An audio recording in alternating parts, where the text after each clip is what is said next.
This piece is titled Confinement. It is one of several pandemic portraits that I did in 2020. This piece has a lot of layers to it. I think at the time, the idea, especially when this piece was created, we were in the midst of the quarantine phase of the pandemic, and many of us were dealing with feelings of isolation and feeling alone and feeling confined to our environment.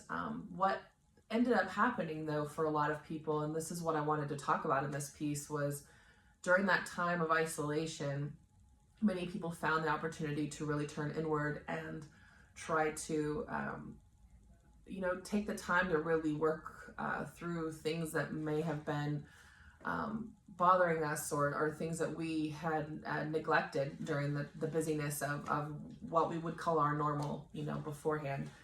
And this piece talks about, we've got the moths that are sort of confined in this halo space, around her, but the halo itself, while symbolizing confinement, also is a symbol of the holy process of transformation, the spirituality of working through and just basically taking time to connect back to oneself and to work through a time when there was so much loss and isolation and loneliness, to really take that and say, okay, well, I'm going to look inward and see what I can work through in my own life. And so a lot of people, that was a very common thing, to just sort of take that time needed.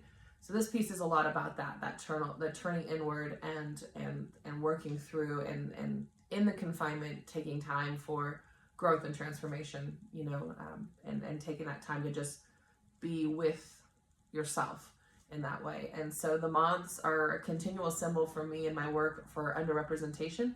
They show up a lot when I talk about different populations and different issues in our culture. In this case, the moths very much are a nod to the idea of transformation.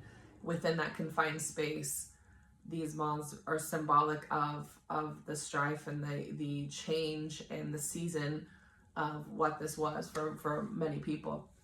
And that's she's looking outward from the circle in the halo shape, but she's also thoughtful and thinking and really concentrating on what this means for her. And I think a lot of us can relate to that, especially during that year.